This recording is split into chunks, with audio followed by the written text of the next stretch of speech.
heartwarming package. I mean, very expository. Thank you very much again. Now we're talking about, upturn of elections in several states in Nigeria. Particularly, what are the roles and the responsibilities of INEC? What is the role of the state and, of course, the judiciary? It is very imperative for elections to be conducted in these states. We're talking about democracy. I mean, you and I are government for the people, by the people, and to the people. So if there's no election, there's no democracy. So we can't overemphasize the need for all of these elections for us, the masses, to vote in who we want to see in power. But when these elections are marred by irregularities, these elections are marred by fraud, so many other processes that has to upturn it and, of course, declare it inconclusive, then there are problems. When it happens once, it happens twice, and it happens 3 times, then it means there's something strategically we need to look at.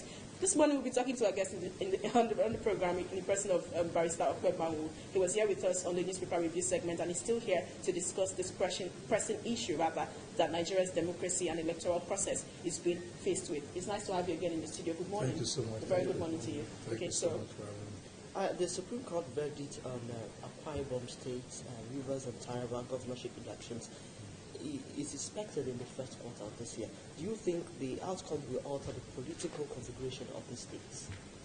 Well, probably. Also adding the Abia state that just happened recently. Yes, probably will. In as much as I'm always very careful about commenting on cases that are with the Supreme Court, particularly I'm a lawyer, I get my license young, they take those things serious. So I'm not going to comment on the merits of the case, but I believe that ultimately the Supreme Court, as the final arbiter in this matter, is going to settle a lot of these things once and for all, and it's definitely going to change the landscape in those areas affected, because from the direction the cases have gone from the tribunal to the Court of Appeal and now the Supreme Court, you can tell that there's something major that is coming. And I think the judiciary might finally be in a place to make people understand that if there is irregularity in the conduct of the elections this time, you're not going to get away with it, because the kind of things that happened in Akwa Ibom, some of them, we watched them during the election. They are totally. But why are they all inconclusive? Is it the fault of the INEC or the security agencies? Why did we get it wrong? Why exactly? Or the judiciary? Where did we get it wrong? Is it INEC? Most times it's the players. Most times it's the players, because when somebody comes in there with terrorists, because they keep saying, I don't know what those people call themselves, but they are terrorists when you carry guns. Security agencies there. Oh, really? The security agents most times are compromised. So there's a lot that goes into this. But if somebody comes in with bazooka and you have a toy pistol, nobody wants to get into that. These terrorist guys in the Niger Delta, they have the kind of weapons that even our Nigerian army have not seen. So when they come in there in their masses and they start to cause confusion, there's only so much INEC can do. So for me, the majority of the blame should be on the security forces. I agree. They are supposed to maintain order, and the actors themselves, those who... You mean the INEC? No, the actors, the people who are contesting the elections. So what is the role of INEC in a successful election? INEC is to do the logistics, to make sure that the voters' cards are ready, to make sure that people are ready to take the votes and all that. INEC cannot conduct security issues. Okay. So they get overwhelmed. And remember, INEC, to a large extent, use a lot of these youth corpers, a lot of people that don't even have experience in life, forget business. These are young people that are just there to have fun. They're only Are they not supposed to train them before they go? Yeah, they do train them. But there's only so much a youth corper who is serving in Akwa Ibom can do when he sees 100 guns around him. I think we should limit the discussion to Bayelsa State, because our emphasis and focus for this morning is Bayelsa State. Okay, so I want to break down my questions to the most possible simple terms. Fair enough. For Bayelsa State, there were several local governments, but Bayelsa State, we all know, is a small state. Yes. Now, Southern Ijo, the election is being inconclusive because of what happened in Southern Ijo. Yes. About the highest population of Bayelsans reside in Southern Ijo. Reside in Southern Ijo. Now, if the election has been declared inconclusive, is INEC wrong? It wasn't INEC who declared it inconclusive, I beg your pardon. Is the judiciary wrong, or whichever body that declared it, are they wrong to have declared it inconclusive? Because I feel that this particular section of people were not given their civic human rights to vote. This particular section of people did not participate in the election. So were they wrong to have declared it, okay, this election is inconclusive? Well, the court did not just wake up and say the election is inconclusive. It was based on the facts before the courts that were proved in court. We followed the hearing. I know that the APC particularly, because they feel that in stronghold in that area, feel that it should not have been declared inconclusive. But when I have evidence of people saying the militants actually went and wrestled with some people, according to them, and they rescued ballot boxes to come and deliver at INEC office. So the chain of transfer is already broken. It will be wrong of INEC to have relied on that. That's what they are saying, and I think it makes sense. So the whole election process was tainted. The whole election process was already affected by too many irregularities. So they cannot declare those results. They have to be redone. And because those votes are so much compared to the total of Bayelsa, then the election is inconclusive. What is wrong about that? Yes, well, there's a hue and cry. A lot of people are complaining about that. But like you said, what is really wrong? Was there no basis? What is really, no, there was a basis. Exactly. But if I'm looking at it from my own point of view, for instance, why is this always happening? I mean, we had, the Kogi state was a very peculiar one. So I wouldn't even want to talk about the Kogi state. Yes. But for Bayelsa, it happened in Abia. It happened, the scenario in Abia was very similar to what we had in Bayelsa. Yes. It's happening in Akwa Ibom. Why should this happen once, it happens twice, and it happens 3 times? No, Akwa Ibom was not inconclusive. Akwa Ibom was inconclusive, but there were, irregularities here and there, pronouncements on the governor. Yes. Of course, in Nyesom Wike from Port Harcourt, River State. Yes. Similar scenario as well. There might not be the same. How many states are affected?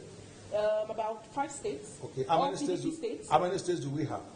In Nigeria? Yes. About 36 states. Okay, so 5 states out of 36 is 15%. Look at it that way. Look at it that way. So rather than using these five cases to indict INEC or to even indict the whole election process, see it as the what I call the exceptions to the rule of a well-run election. You have 36 states. 5 of them we are having issues with now. I think that is, yes, it is bad that we have 5 problems, so don't get me wrong. It is bad that 5 states are not concluded as we speak, but we have 36 elections in 36 states, and 31 is all said and done and everybody is happy. All right? Why would we want to have this doom and gloom outlook to it, to say, oh, our electoral process is broken, INEC is ineffective, security is... It happened in 15% of the... So if you scored 85% in any exam, will somebody not declare you an A student? That's a very good pass mark. But does it bother you that these states that are affected... Yes. It's happening in the later part of 2015, 2016, without fear of sentiments. For instance, in the last administration, there were different irregularities, right? There were different issues and challenges. But we didn't see a sitting governor, what's the word now, overthrown. No, severally. It didn't happen concurrently in the last administration. Do you want me to count how many sitting governors were removed in the last administration? Back to back in the shortest spaces of time in 2-3 months. No, but these were election petitions. And remember now, the election petitions now, they have to finish within a finite number of time. So I don't see any ill will or any conspiracy here. Every judgment that has been pronounced, the judges are backed up with very copious legal reasoning. It just happened. Of course, this has to be more than the last time, because we remember in this time, this particular election was so hotly contested. We had an election where the sitting president was overthrown at the polls. It's a very, very hotly contested election. So I expect to be a lot of challenges to the election in a place like River State. Remember, the ruling party now is APC. The governor there at the time they were running the election, it was an APC man. So he felt that, he couldn't have been governor without having his support. So that was a place APC was making a play for, that they could win. I don't know if that is if they could ever win the place, even if they run the election 10 times. But that's my own view. I think that place is too PDP entrenched for APC to take them out. But they made a play for it. They didn't succeed because there was a lot of chaos. Same way in Akwa Ibom, which is the stronghold of Akpabio. All right, they made a big play for it there too. They didn't succeed. So there's a lot of hotly contested. The issue of Bayelsa. Why are you surprised it's inconclusive? Bayelsa is a core PDP state. That is the state of Goodluck Jonathan. Okay, the man that was there before used to be a PDP guy. He left.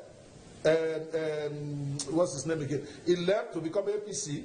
Now he's contesting against his own guy, who's a PDP guy. So everybody knows everybody. All right. So that is a hotly contested player, and I think APC can take it. Why? Because what I'm trying to say again before we move to the next item is that let's not have doom and gloom about our electoral process. The INEC has performed incredibly well, because in any election where you score 85%, you are an A+ student, whether in Nigeria or in America. So we have 5 states that are inconclusive out of 36. Let us look at it in context, while not, of course, discounting the seriousness of the problems in those states, is what I'm saying. Barrister Kwebama, would I be taking you out of context if I say you've said that so far everything that's happened is healthy for our judiciary and our democracy? Very, very, very healthy. Okay, yes, very healthy. But the rumors we've been hearing before is that they don't even do elections in places like Bayelsa, Rivers, that they just allocate. That's the rumors we've been hearing. So all these things are started to bring them out. Where now we're going to have what we call a competitive election that is transparent. Okay, agreed. It has been established that this is healthy for our democracy. Yes. But now, if we conduct elections in Nigeria, we can't take off the violent aspect of it. For instance, we've seen what has happened in Bayelsa. We've seen what the militants have done. We've seen how many policemen are willing to be deployed, or how many policemen have been pretended to be deployed to Bayelsa for Saturday. More than 5,000 policemen. Now, you talked about the major stalwarts in this picture. That's Timi Priye-Silva and Seriake Dixon. There was a peace pact that was signed when the former president is contesting with the incumbent president right now. What's his name? The former president, Abdusalami Abubakar, monitored the peace pact that was signed between both of them. Has any of such thing happened in Bayelsa and in a few other states? At least I know in Akwa Ibom, I don't have my facts for that, but I know there was a particular state that had a peace pact signed. But for Bayelsa, for instance, has there been anything like a peace pact signed? If it was signed, has it been followed? Well, I don't know if there was a particular one signed by Dixon and Silva, but the one signed at the national level binds everybody. All right, but you can't, these people sign peace pact, but it don't mean anything to them. We keep forgetting that these are guys that control militants. Okay, say what you want, whether it's APC or it's not APC. Silva was a man that is well connected with these militants. Dixon himself too is no pushover when it comes to these militants. They all got their own stuff there. So it's a unique local thing. So I remember one time that I commented on this Bayelsa thing. I was really lampooned by people who called it from Bayelsa, and they called my comments to order, in the sense that I've never been to Bayelsa. I don't know what is happening in Bayelsa. I don't have the knowledge of the local politics to know what. All I do know is that it's a hotly contested election, and from the evidence before the tribunal, I may not have been there, there definitely was a lot of irregularities that happened, and therefore they cannot uphold that election. It's as simple as that. They need to do another one, and this time the whole world will be watching, and then there will be more security and all that, and hopefully we can get a better and a cleaner election. It's sad that the area that was declared that was cancelled is the area that is the stronghold of Silva. I'm sorry to hear that, but listen, APC is the one in power, so they cannot claim. And this is where I disagree with a lot of my APC people who are trying to complain. APC is the government in power, so you cannot claim you are being oppressed. But oppressed by who? Who is controlling INEC? Who is controlling the security officers? Who is controlling the police? Is APC. So how can you now wake up now and say you are being oppressed simply because election in your area was declared inconclusive? APC should keep quiet about that. Like I said, I don't belong to any party. I'm very sympathetic to APC because I'm a Buhari man to the core. I don't deny that, but the first has to be said. APC should stop whining about this Bayelsa matter. They should go back to the polls. Let them go win if they can win. So what is our expectations for Saturday in Bayelsa? My expectation is that we are going to have a free and fair election. We are going to have a very clean election, and then may the best person win. I think Silva might pull it out. Seriously, I think, because but then are you not being? I'm just giving my opinion. I'm entitled to it. I'm saying I think he might pull it out, but I'm not sure if he will, because Jonathan might have been removed at federal level. He's still very strong in his base. And I think part of the problem here is that Dame was not too clear initially who she wants to support. There was time we were carrying rumors that she wants to support Silva, and then later she went back to Dixon. That's part of the problem. Once she's clear who she's going, that person's going to win, because that's her state. Say what you want. Dame controls that state. But without fear of sentiment and support for any of the political parties, even for INEC, do you envy INEC at this point in time? The reason why I ask the question is because INEC has a lot of responsibilities around it. I mean, Professor Atahiru Jega's led administration, we all knew to an extent, international communities looked at us in the face and commended us for free, fair, and credible elections. That was to an extent, arguably anyways. Now, the new administration of INEC, a lot of people are watching. The international communities are watching, even for the Bayelsa elections. I'm sure the international communities too would have their eyes pinned on this. If at the end of the day, INEC fails to deliver, I am just saying worst case scenarios. What do you see? Would it affect our democracy in any way? Or we just move on like nothing ever happened? Will deliver. Worst case scenario, what happens? If they don't deliver, then we move on, we change them. What are we going to do? Go commit suicide. If they don't deliver, we either change the people and put new people there. But I think they will deliver. There's nothing, like I keep saying, let us not have the doom and gloom over it. It's just one election in one small state, one of the smallest states in Nigeria. Okay, in the context of things, Bayelsa, in the context of, controlling a lot of oil. The oil has got nothing to do with this. The federal government controls the oil. All right? The federal government controls the oil, not the state government. So for me, in the scheme of things, the Bayelsa issue is a side attraction. It may sound callous, but we have 36 states. You mean it's a distraction or what? Yes, we are over-focusing on it is what I'm saying. I'm not saying it's not important. To them, to people who live in Bayelsa, this is the most important election in their life that can happen. But to us, generally in Nigeria, the 36 states, Bayelsa is just one of the smallest of the states, so it should not take us from the global, we shouldn't take our eyes off the global picture, even as we are focusing on the state picture. So, come Saturday, INEC will do its best, and if INEC failed us, then it will be clear that INEC cannot do this job, and then I expect Mr. President to make reforms. So if but INEC not like that. If INEC fails to deliver on Saturday, yes, who will redeem us? Or who will redeem Bayelsa State? We do another election. See, it's democracy that keeps growing. Seriously, we do another election. Okay, so what? Okay. See, the problem is that you people don't face reality. You have just asked me. I've told you. I believe INEC will deliver. You keep saying, "What if they don't deliver?" And I say, "Okay, what if they don't deliver? What will happen?" We move on. How do we move on? Go and commit suicide or so on? We just move on with the democratic process. And leave Bayelsa alone. Maybe we rely on. Yes, no. It still has to be sorted that if they didn't succeed, then they have to do it over again. Or if, for instance, do we rely on the judiciary? Oh, no, of course, the INEC will have to first make its own pronouncement. For instance, after they finish conducting the elections, if it was satisfactorily conducted by, in INEC's view, they will declare a winner. If the loser feels that this is not fair, there was irregularity, they go to the tribunal. The tribunal looks at it, and it goes again all the way to the Supreme Court. That is okay. Is our democracy growing? What would you like to see in Nigeria's electoral process moving forward? Let's say after Bayelsa elections, everything is happening, election is conclusive, either Seriake or Timi Preyesoba wins. Yes. Subsequently, from now up until 2019, what would you like to see? I already see what I would like to see. Our electoral process is sound. The voters' card, the way it was conducted in the 30 states that had no problem. That's what I would like to see. That's what we are going to see. Again, what we are seeing in Akwa Ibom, in Bayelsa, and a couple of other states, Taraba had to be contested regardless. If it was done in America, it would have been contested. It was too close. All right. Remember, even in America, they had to go all the way to Supreme Court in the case of Gore and Bush. So this happens in a democracy. What I would like to see is what I already saw in the last election. Just an improvement on what we already did. Make sure people vote with voters' card, there is fingerprinting and all of that stuff, so that there is no rigging and all that. And we add that in more than 30 states. I keep repeating that because if we don't keep emphasizing that, what we might do is fall into this danger of thinking that we have failed. It's like the way I used to focus, like I have this brilliant child that excels in everything but French. All right? It's got A+ in everything, but it's got a B+, and I'm harassing him on Spanish until my wife had to remind me, what's wrong with you? This guy did 14 courses. He got A+ in 13. And then does he have to be perfect? Then I realized that I am not really appreciating my son because he's the top of his class for scoring A+ in everything, but this one subject. So the same way, INEC has done a credible job. They've done the most important one by conducting the presidential election in a way where the sitting president did not feel this was bad enough for me to contest. You should credit them. It has never happened. It brings me to a question. I've been wanting to say this, but I was thinking of the best way to put it across to you because it's quite dicey. Okay. Now, in the past election, someone was, benevolent enough to accept defeat.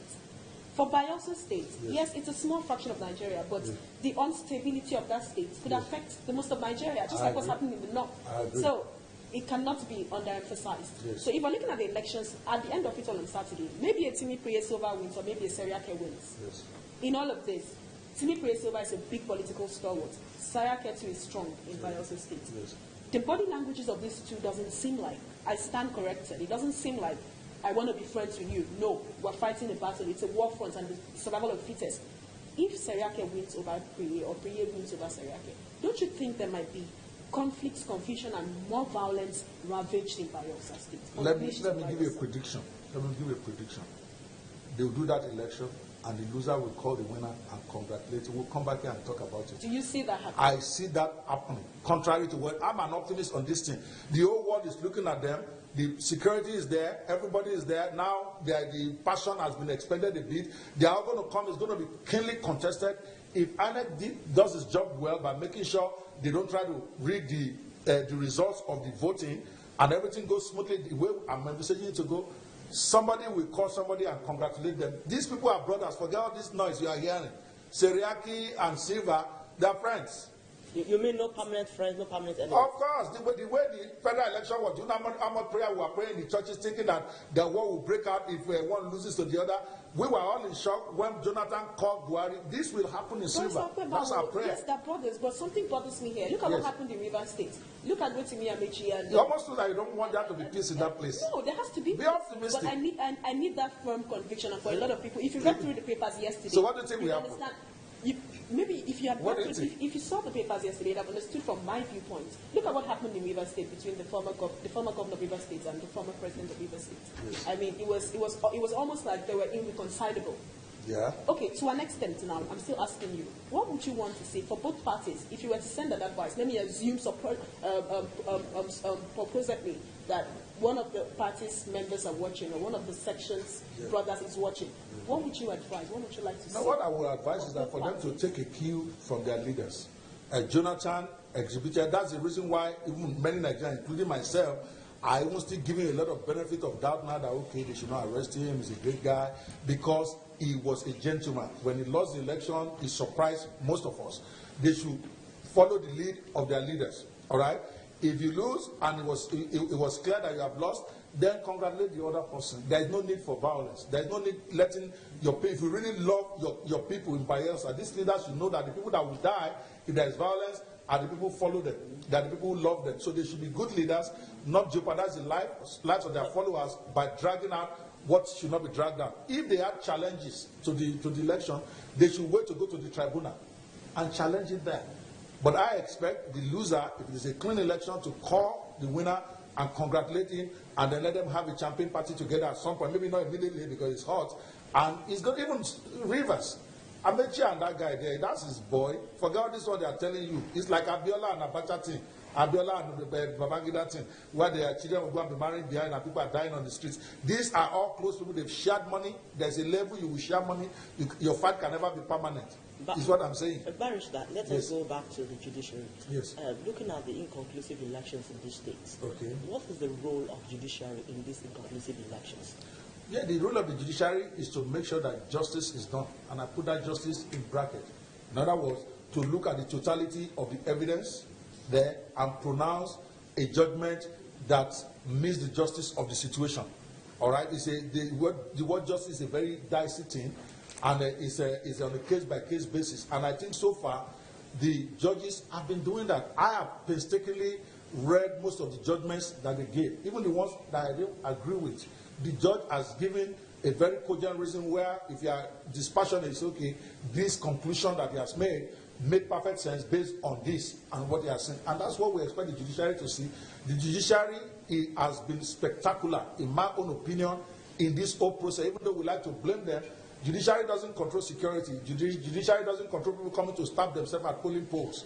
Judiciary deals with the evidence after. This is what happened. This is the picture of where they were stabbing people. This is where they were stealing ballot boxes. And the judiciary has said, seeing this, no, this election has to be cancelled. Seeing this election has to be upheld. And so far, rather than us lampooning them, we should credit them because they can only make judgment based on facts before them. They will not go to the polls and go and see what happened. Even if they were there, they cannot make ruling based on what they saw.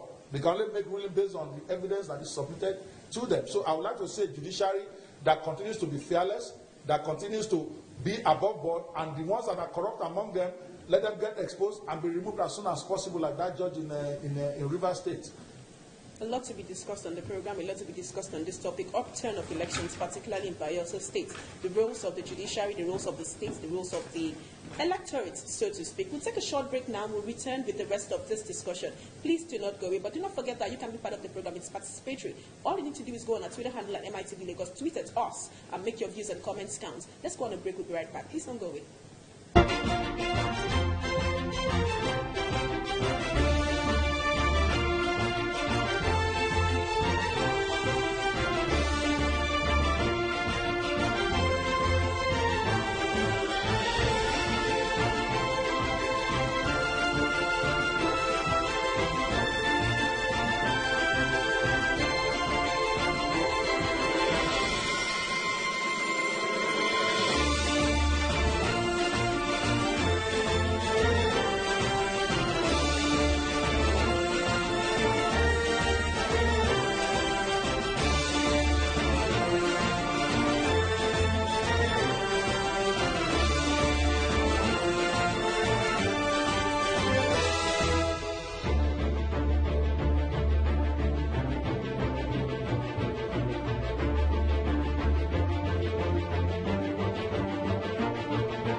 It's still AM Chat Live, and of course the discussions are getting very heated. It's absolutely correct to talk about what is happening in our electoral process. We're discussing the Bayelsa elections, the upturn of elections in different states, particularly in Bayelsa, the roles of the judiciary, the roles of INEC, and the roles of the electorate. You can be part of the program, like I did say. Tweet at MITV at MITV Lagos, and all your messages will be read out to the audience. The phone numbers are there on your screens: 0129505667. From all we've said, you might want to be participating in it. You might want to, drop a comment, make a suggestion, criticize, but do that constructively. The phone numbers again: 0129505667. That's the number for you to call. So we were talking about the judiciary, Barrister Kwebanwo, before we went on the break.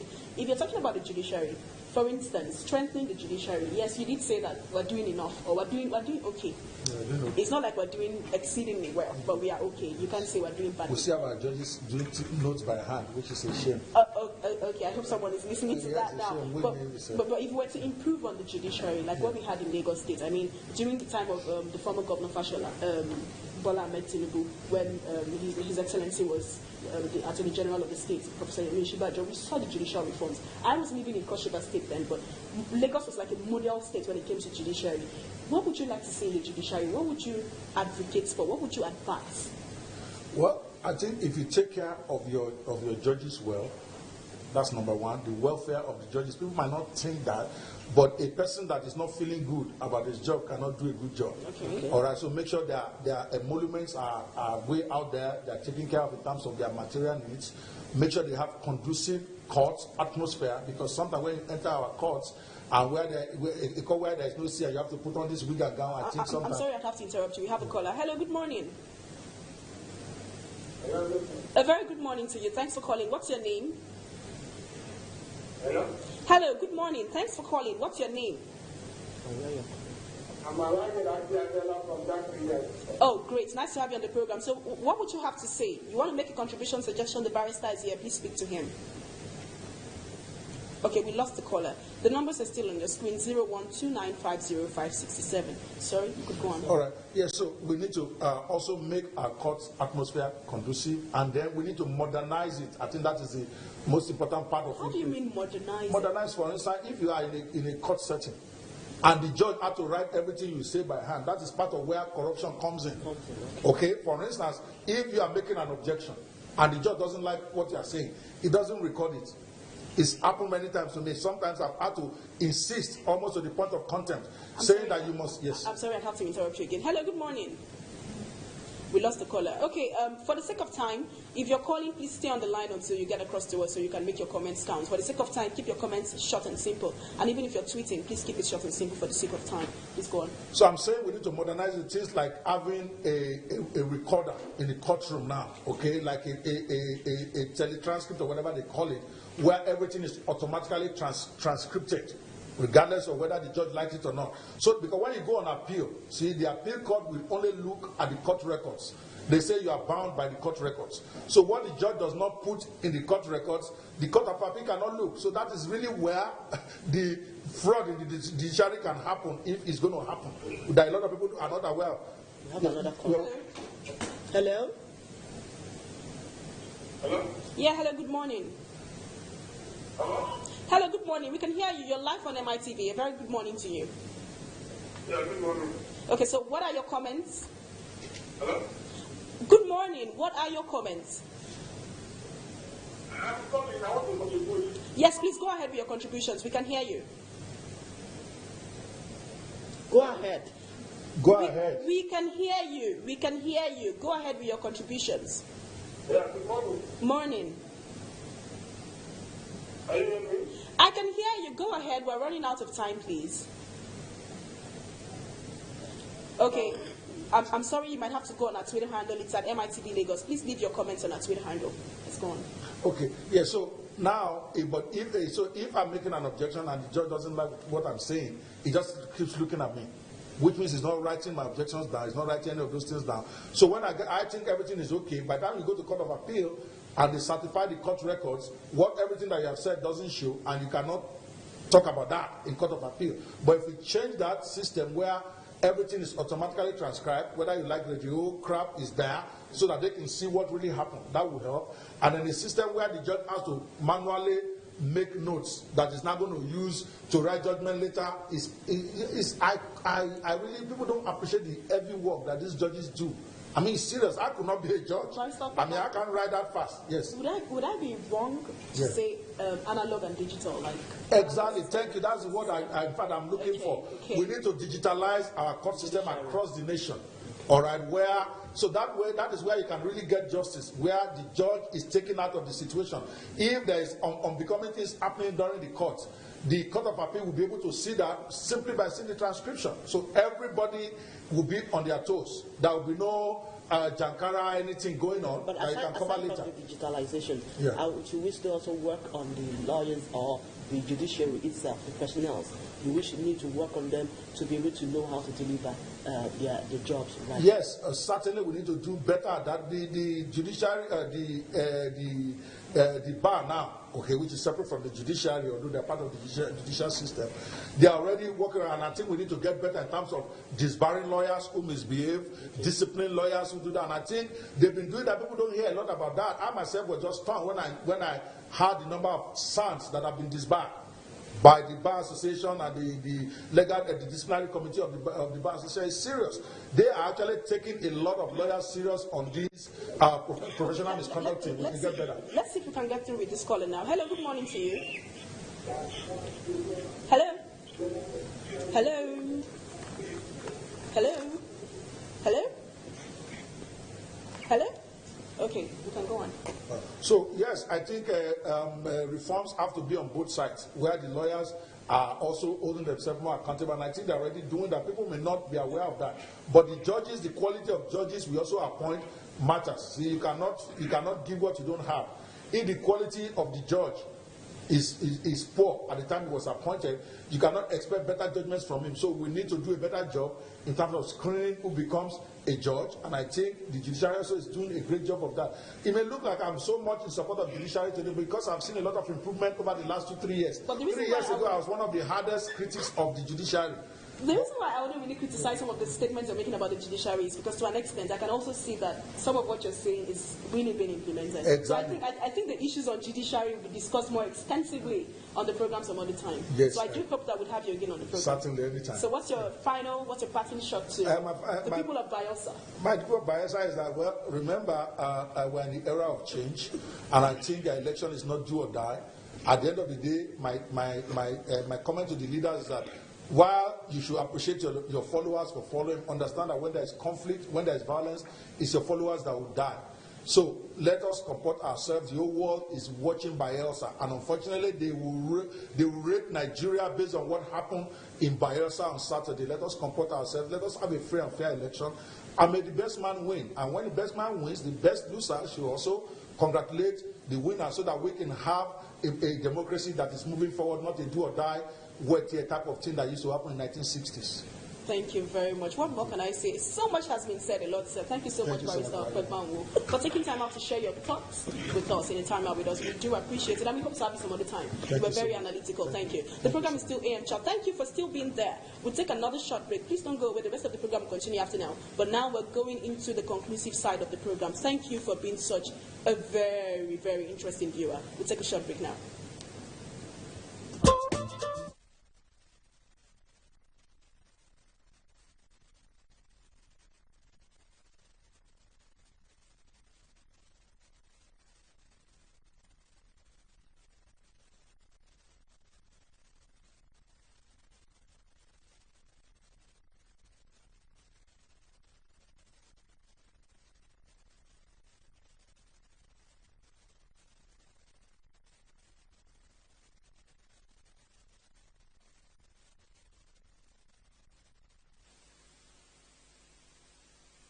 Nice to have you join us. You caught me there.